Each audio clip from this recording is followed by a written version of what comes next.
Morning, good afternoon, wherever you are. Thank you for joining me, Dorothea, on Through an Orthodox Christian Lens. I have got a lot of stuff to share with you that I've been looking into. So we're going to start with what I saw, I think it was yesterday, and past couple days, and my cat, yes, is here. That's her purring. Let me go to the first video. So I'm going to be talking about weather warfare, advanced weapons, tech weapons, things like that, having to do with that kind of stuff, and some prophecies on it. Okay, so here we go. Here's the first one. Putin's sci-fi weapons. Russia deploys lasers to target U.S. satellites and NATO drones.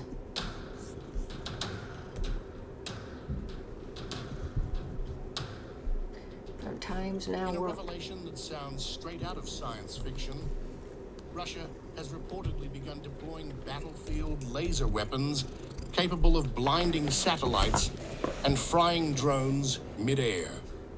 A major leap in modern warfare that even the United States and its allies have yet to achieve. At the center of this laser revolution is the POSOK, a compact, portable air defense laser system designed to disable drones within a range of up to 2 kilometers. Using ytterbium-based beams, POSOK isn't just a high-tech prototype. It's nearing battlefield readiness.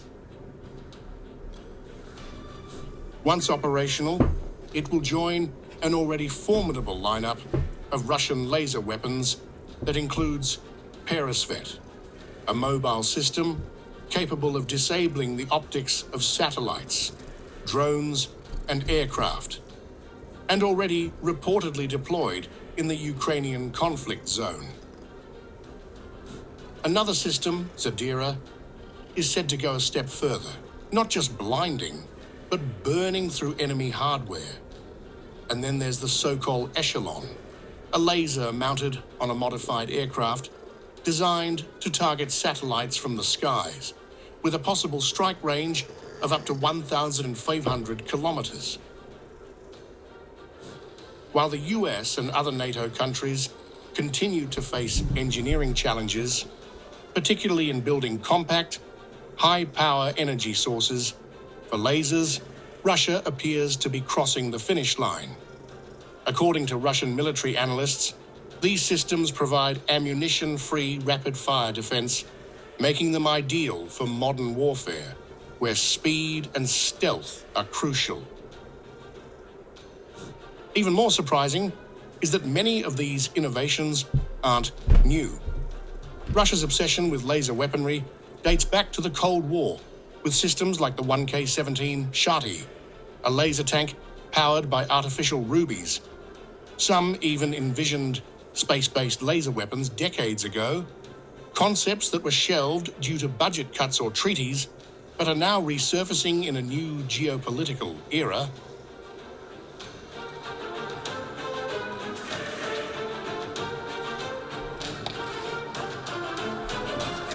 Okay, we're gonna hop right over to here. Okay, so this came out May 31st, 2025. Chinese laser weapon is claimed to be in Russian service. So let's see. Video of a purported Chinese laser system in use by Russia appears extremely similar to one Beijing has already provided Iran. Wow, okay. So Russia is using a new Chinese laser system to shoot down Ukrainian drones, according to pro-Russian Telegram channels. I wonder if that's part of what they were showing in the video, but perhaps they have their own as well, is what he's saying. The system seen in a video posted to Telegram on Thursday appears to be at least extremely similar to a system Beijing has apparently already provided to Iran, which you can read about there. Okay.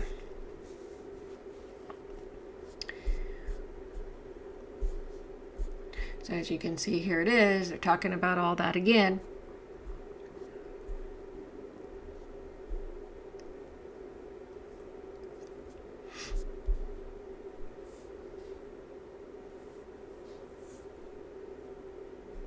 While we can't say for certain what system this is, or where or when the video was taken, as noted earlier, it is very similar to a system China apparently provided to Iran. From our previous story about that, it has a single large aperture on the left side. In addition, there is an aperture with a more squared off shape on the right side, and blah blah blah. So, just want you to get this idea. So you understand the Chinese have this, and they're giving it to the Russians, they're giving it to the Iranians. This is a great defense system, as you can see. So, that's an interesting piece. Then we have Russian nuclear submarine fires world's largest cruise missile near NATO waters. Russia's nuke submarine fires world's largest cruise missile. Saw this today. Putin's mega show of power near NATO waters. Putin flaunts military power during July storm in Arctic. Russian submarine Orel fires world's largest cruise missile caliber during July storm. Frigate Admiral Golovko and Bastion missile system take part in live military exercises. Missiles strike targets in the Barents Sea during final day of Northern Fleet drills. Russian Defense Ministry says Caliber, Granite, and Onyx missiles were launched together. Orel is a nuclear-powered Oscar II class submarine built during the Soviet era.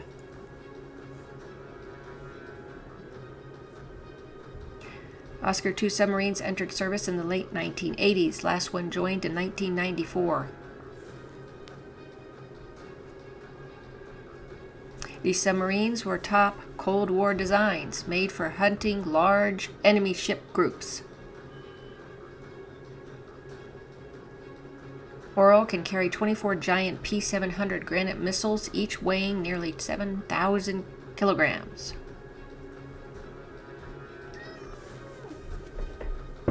Granite missiles reach up to 500 kilometers and strike powerful targets like carriers. The missiles used advanced Cold War era guidance and flight technology. Because of their size, Granite missiles fit only on a few big Russian warships. Only Oscar II submarines, Kirov cruisers, and Kuznetsov carriers can carry the Granite. Oscar II submarines are now being slowly retired from the Russian Navy.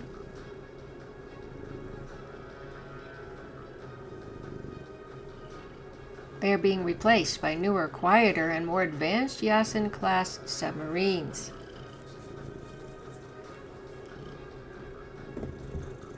Yasin submarines carry 32 smaller and more modern cruise missiles instead of bulky Granite.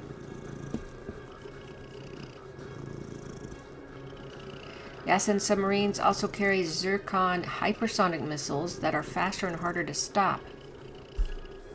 Okay.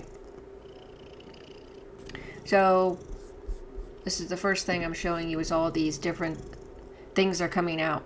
Now, I don't usually follow weapons and what's going on in the militaries regarding weapons and all that. So for me, this is like new, even though I'm sure you all who are used to looking at that stuff probably think, oh yeah, we knew about this.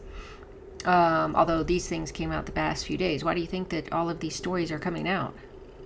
I mean, everybody's sharpening their knives, getting their weapons ready for this world war, unfortunately. That's what I think it's about. Now, I'm going to go into some questions that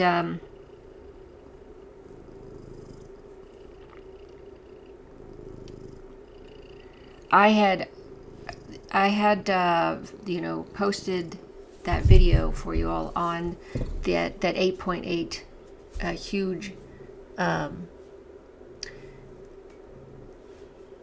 earthquake on the shores of Russia, eastern side, just a day or so ago.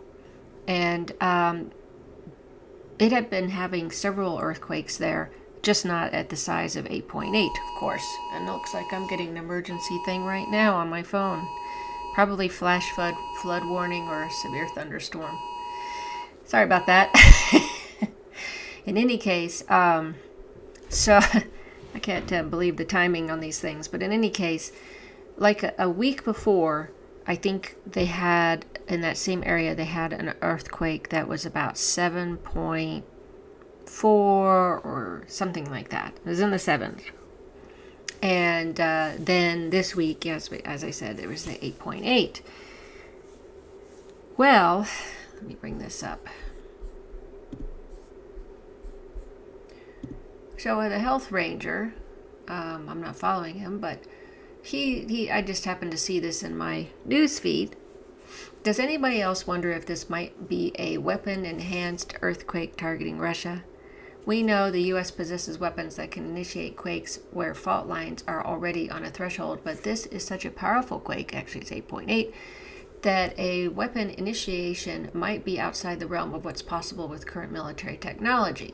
Still, we should consider the possibility, as Trump and Senator Flimsy Graham have been repeatedly threatening Russia recently. But if the U.S. plays games like this, Russia has its own secret weapons too, a very dangerous escalation path if this was artificially induced in any way.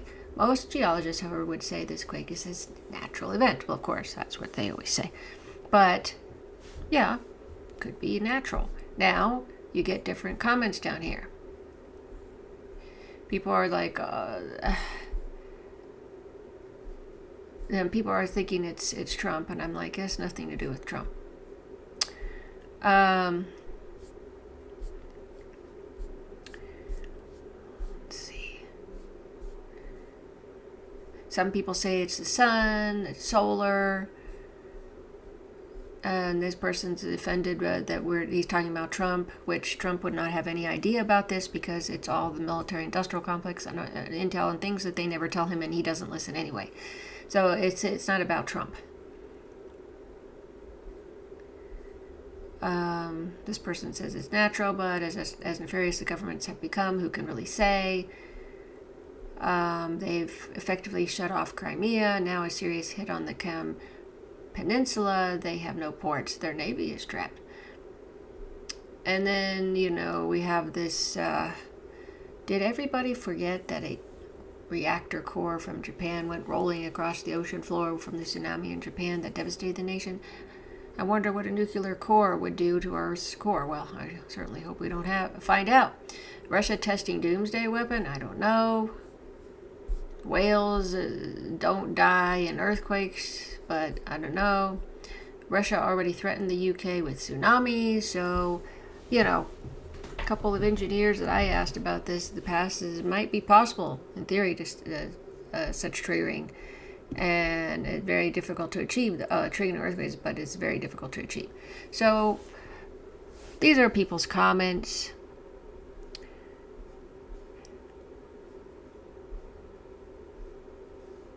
This, my friends, is a deep submarine sonar pulse that caused this disaster, and it's because everyone is being exposed, and their only choice is destroy, cause confusion, hope it shuts people up. Well,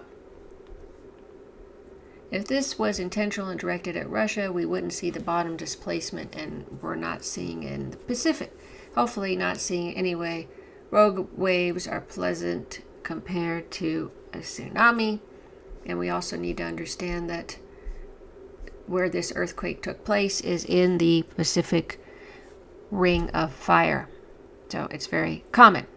Anyway, just wanted to share that. Then we have the interview with Dane Wigginson, I think it's done. Wigginston, I think is his name. Kim interviewed him a few days back, I'm just going to play this one little short portion. And you asked a question earlier, which I didn't answer. I apologize. You asked about tectonic weaponry, and that's really beyond what most people can accept as being a reality. Let's look at Turkey. When Turkey announced they were going to ditch NATO and they were going against the tide, then they get clusters of earthquakes, wiped out so much of their country. You remember that, right? I do remember that Turkey had a terrible earthquake. However, I don't recall why that would happen. I didn't realize Turkey had talked about leaving NATO at that time. I know they had begged to get into NATO, so I don't really understand that portion. But he did bring up the Dubai thing, 6 inches of rain an hour or something, and they were going to supposedly drop the dollar. I don't know. Just some thoughts here that are out there. And I'm going to share. This is a paper done by a group that has to do with weather modification, and they're talking about it's a DoD thing, but it's not by DoD. Okay, meaning you can't say the DoD is doing this. It's just these people doing a hypothetical, supposedly paper. So they're talking about like operational capabilities matrix, degrade enemy forces. And this was written and typed up in 1997 or 96? 1996. Okay. So what I'm going to do is we're just talking about precipitation enhancement, precipitation avoidance. So how to do both of those. Storm enhancement, storm modification. So storm enhancement, deny operations. Storm modification, choose battle space environment. Precipitation, deny fresh water, induce drought. Space weather, improve communication reliability. Intercept enemy transmissions. And revitalize space assets, space weather, disrupt communications, radar, disable, destroy space assets, fog and cloud generation, increase concealment, fog and cloud removal, deny concealment, increase vulnerability, blah, blah, blah, blah. Okay, so detect hostile weather activities, defend against enemy capabilities. So we're going to give you and they're saying this was written in 1996. And this is the 2025 vision they have. Isn't that something that it just happened to be this year that they have as their vision of what could be happening now, what they could have advanced to now. Okay, so I'm going to just read this little scenario. Imagine that in 2025, the U.S. is fighting a rich but not consolidated politically powerful drug cartel in South America. The cartel has purchased hundreds of Russian and Chinese-built fighters that have successfully thwarted our attempts to attack their production facilities. With their local numerical superiority and interior lines, the cartel is launching more than 10 aircraft for every one of ours. In addition, the cartel is using the French system Probectar d'Observation de la Terre, SPOT, positioning and tracking imagery systems, which in 2025 are capable of transmitting near real-time multispectral imagery with 1 meter resolution. The U.S. wishes to engage the enemy on an uneven playing field in order to exploit the full potential of our aircraft and munitions. Boy, that really does sound like the military-industrial complex, doesn't it? Meteorological analysis reveals that equatorial South America typically has afternoon thunderstorms on a daily basis throughout the year. Our intelligence has confirmed that cartel pilots are reluctant to fly in a near thunderstorm. Therefore, our Weather Force Support Element, WFSE, which is a part of the Commander-in-Chief's Air Operations Center, is tasked to forecast storm paths and trigger or intensify thunderstorm cells over critical target areas that the enemy must defend with their aircraft. Remind you that Commander-in-Chief is CINC, Air Operations Center is AOC. Since our aircraft in 2025 have all-weather capability, the thunderstorm threat is minimal to our forces, and we can effectively and decisively control the sky over the target. The WFSE has the necessary sensor and communication capabilities to observe, detect, and act on weather modification requirements to support U.S. military objectives.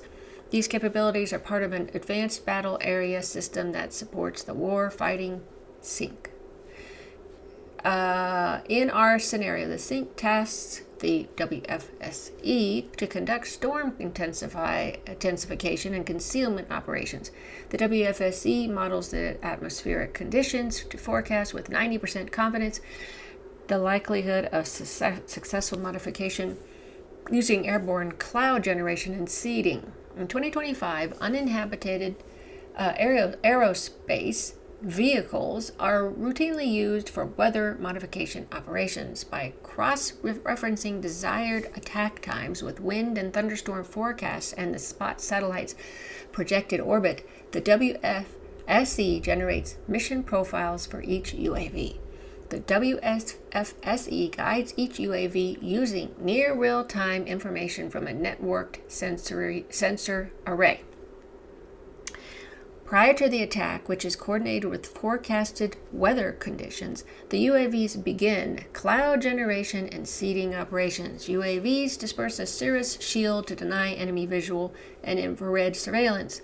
Simultaneously, microwave heaters create localized scintillation to disrupt active sensing via synthetic aperture radar systems, such as the commercially available Canadian Search and Rescue Satellite-Aided Tracking, SARSAT, that will be widely available in 2025. Other cloud seeding operations cause a developing thunderstorm to intensify over the target, severely limiting the enemy's capability to defend. The WFSE monitors the entire operation in real time and notes the successful completion of another very important but routine weather modification mission. This scenario may seem far-fetched, but by 2025, it is within the realm of possibility. The next chapter explores the reasons for weather modification, defines blah, blah, blah, blah. Anyway, they're saying this is, it may seem far-fetched, but by 2025 is within the realm of possibilities. Don't you find that interesting?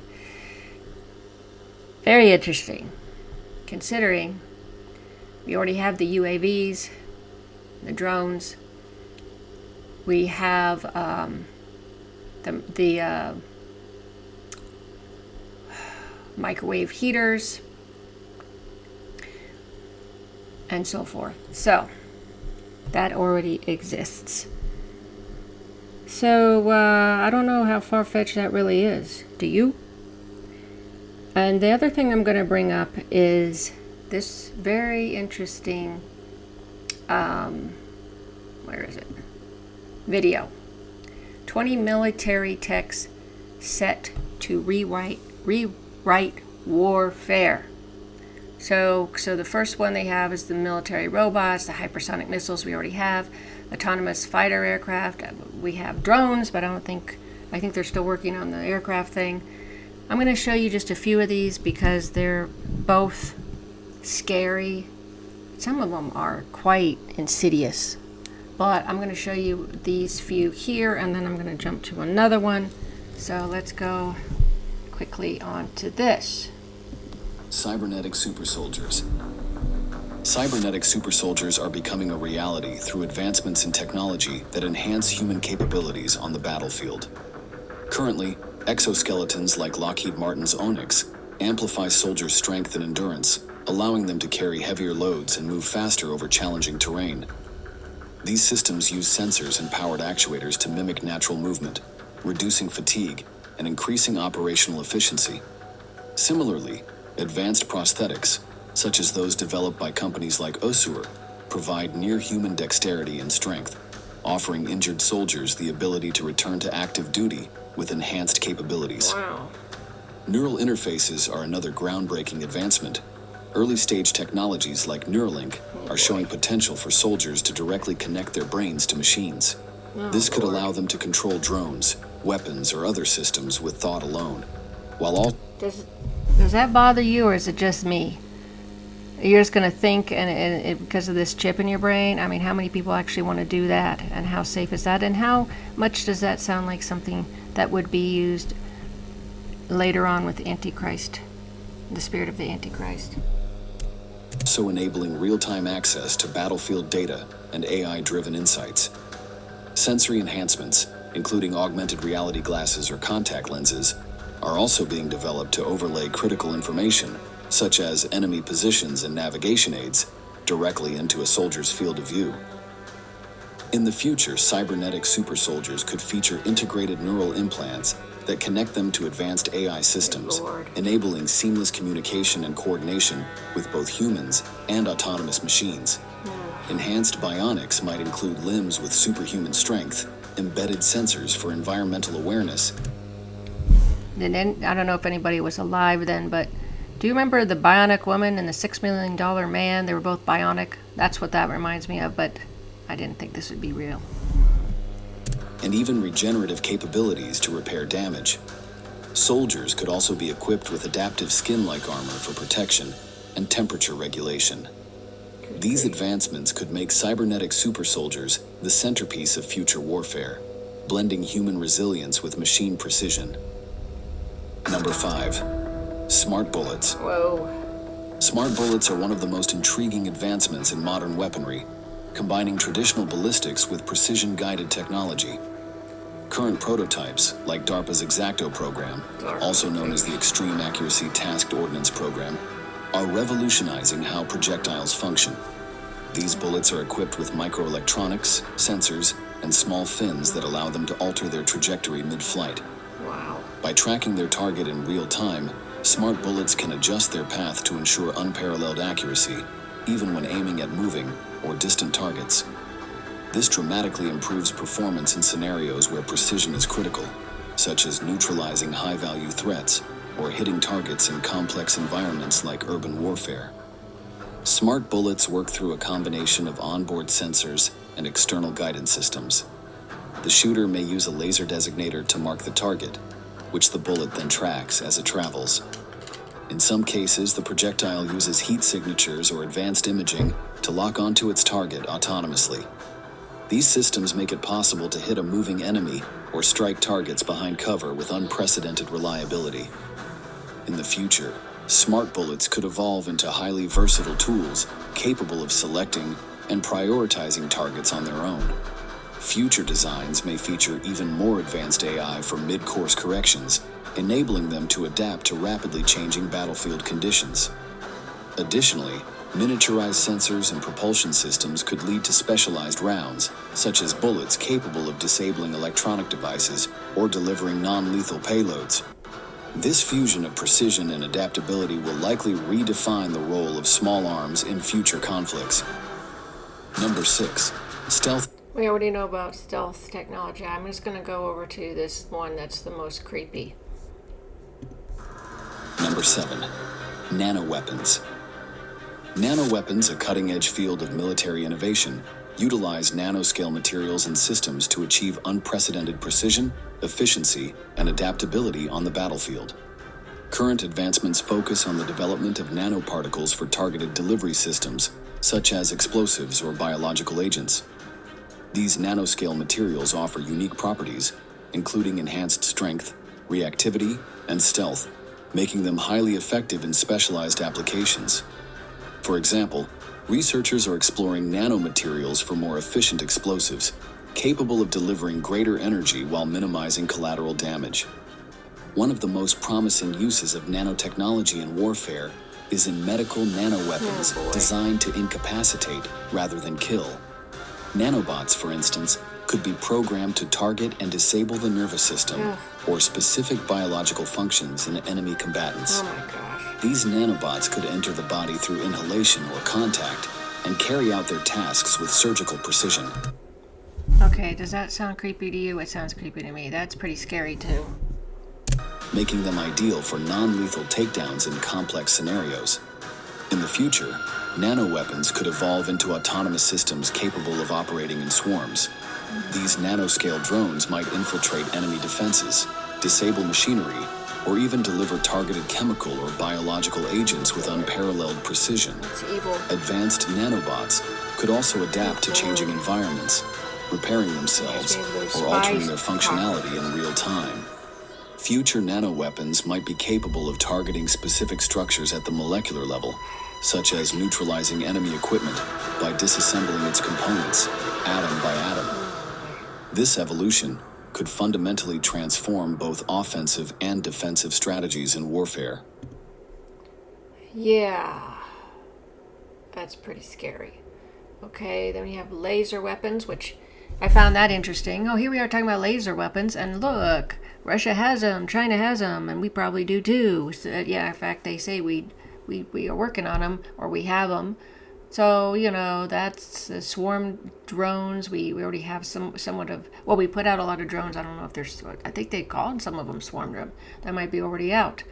What I want to get to here, they have quantum radar, which is unreal. But I'm going to play that quantum radar and then the other one, and then I will not play anymore, and you guys can go watch. Number 15, quantum radar. Quantum radar is an emerging technology that could revolutionize detection systems by leveraging quantum mechanics to achieve unparalleled accuracy and stealth detection. Current advancements involve the use of quantum entanglement to detect objects that traditional radar systems struggle to identify, such as stealth aircraft or hypersonic missiles. Unlike conventional radar, which relies on radio waves, quantum radar systems use entangled photons to create a highly sensitive detection field. The key to quantum radar's potential lies in its ability to detect even the smallest disturbances in quantum states. When an entangled photon interacts with an object, its paired photon is observed at the radar base. This interaction is detected and analyzed, allowing the radar system to accurately determine the object's location, speed, and size. This mechanism allows quantum radar to see through traditional countermeasures, such as radar-absorbing materials or electronic jamming. In the future, quantum radar could evolve into highly compact, energy-efficient systems capable of integrating with satellites, aircraft, and ground-based installations. These systems might operate across vast distances, providing real-time tracking of multiple targets in complex environments, like urban or dense jungle terrains. Advanced AI could further enhance quantum radar by analyzing quantum data and identifying threats instantly, even in cluttered or contested spaces. With its unparalleled accuracy and resistance to countermeasures, quantum radar could become a cornerstone of global security and early warning systems, reshaping how militaries approach detection and defense. Number 16. Electromagnetic pulse weapons. Yep. Electromagnetic pulse weapons, also known as EMP weapons, are becoming a critical focus in modern military strategy due to their ability to disable electronic systems without causing physical harm. Current advancements include both nuclear and non-nuclear EMP devices. Nuclear EMP weapons generate powerful electromagnetic waves as a byproduct of a nuclear detonation at high altitudes, capable of crippling electrical grids, communication networks, and military systems over vast areas. Non-nuclear versions like high-powered microwave weapons use directed electromagnetic energy to target specific systems, offering precision without collateral damage. EMP weapons work by disrupting the electromagnetic fields essential for modern electronics. They induce currents and voltages that overwhelm circuits, effectively disabling unshielded devices.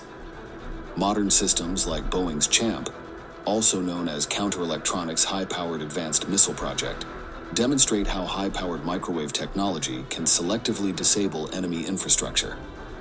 These systems rely on directed energy to ensure that only targeted devices are affected, making them ideal for disabling command centers, air defense systems, or critical infrastructure. In the future, EMP weapons could become more compact, portable, and precise. Advanced delivery systems, such as drones or hypersonic missiles, could allow for rapid deployment against high-value targets. Future EMP technology might also integrate with cyber warfare tools, combining physical disruption with digital infiltration. Enhanced shielding technologies in military systems may lead to an arms race in EMP resilience versus EMP potency. Okay. Thanks to Future Business Tech for their video there. I will be giving credit to all these places that I've shown you, all these videos. So that's pretty scary, isn't it? Pretty scary. It's interesting because I've been reading a 7-series novels called Edge of Collapse novels, and their whole thing is about EMPs. That they can't airplanes fell from the sky. They can't use their cars, their newer cars, because of the electronics in it, the computerized mechanisms in the car, so the cars don't work. So they have to find like a 1978 automobile, to actually drive around. But they're kind of having problems with getting enough fuel and all that. But in any case, I just thought that was very interesting. A lot of these seem to be coming into reality, which is scary, because being on the other end of this, oh sure, they're showing how they're doing this, but what if we're on the other end? What if our soldiers are on the other end of this? That's pretty scary, isn't it? And it's just to see the weapons. Yeah, they're getting. Of course, the weapons are going to be more deadly and more horrible. And of course, some say, "Oh, you don't have to die." But do you want some kind of nanobot thing floating around in your body like that? I wouldn't. It also tells you why hundreds of millions of people are going to die in this world war, because of all these type of dangerous weapons that are mentioned in there, and there's a lot of other weapons that can destroy a lot, like for the Great War, the 3 days and 3 nights, that's the main core of this war, this World War III, that happens in the Constantinople area. I've heard anywhere from 200 million to 700 million people are going to die, in just that fight, which is terrible. So let's pray that God lessens this war that's to come. I want to also add that after seeing that with the EMP, let's go back to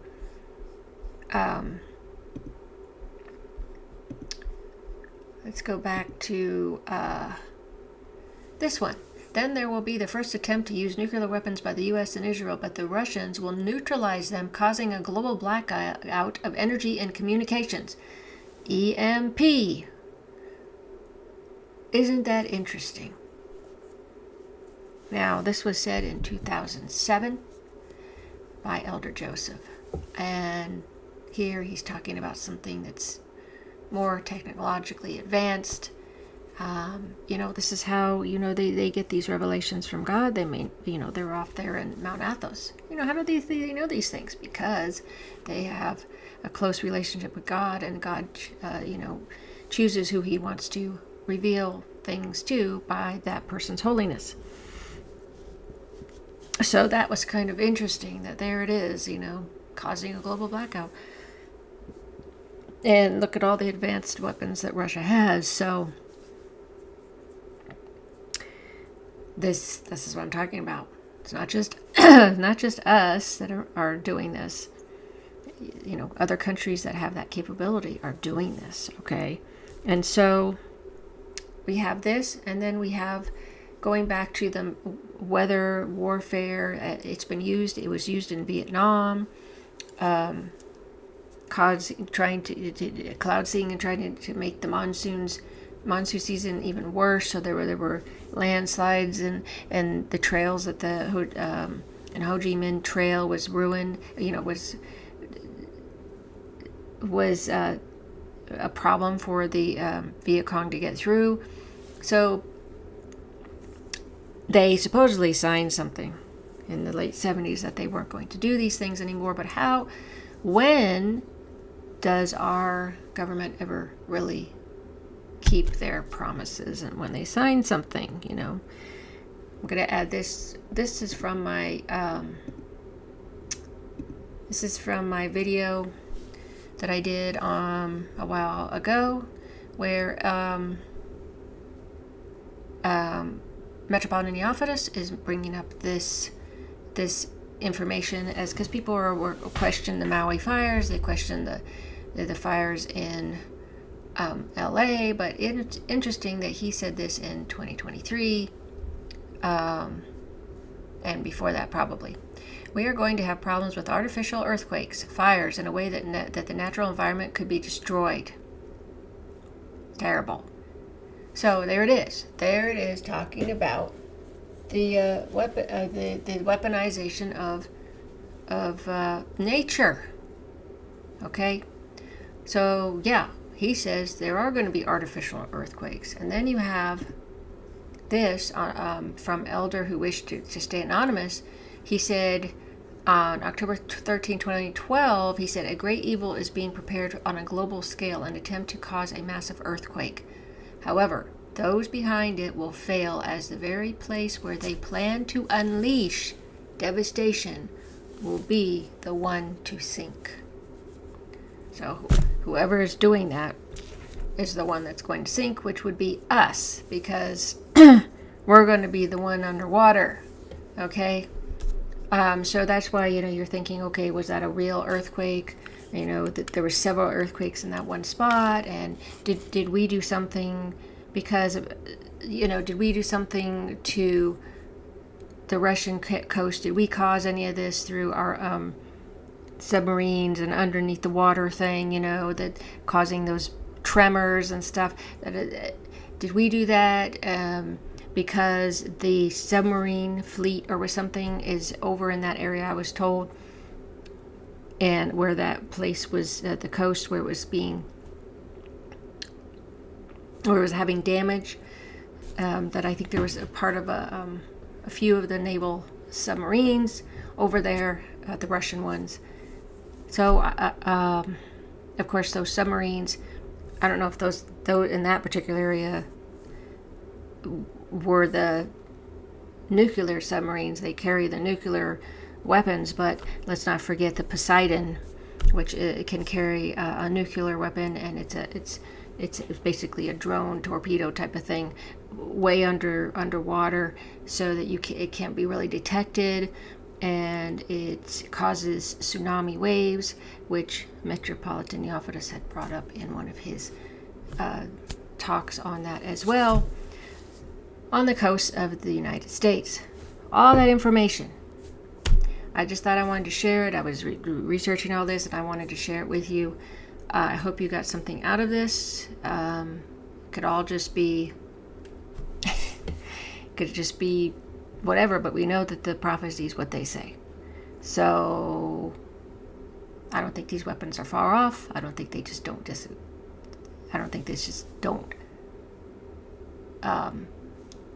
exist. They do, I think. A lot of the weapons we have, we don't ever tell anybody that we have, which obviously makes sense. And I'm sure, even though Russia is boasting or going on about the things they have, I'm sure they have some other things that they haven't said that they have, and they still have their Reshnik and all that other stuff. In any case, I hope you got something out of this. Thanks so much for watching. I hope you're having a great evening, morning, or afternoon, and I hope you have the rest of your day goes great, and it's a blessing. Thanks so much for your support.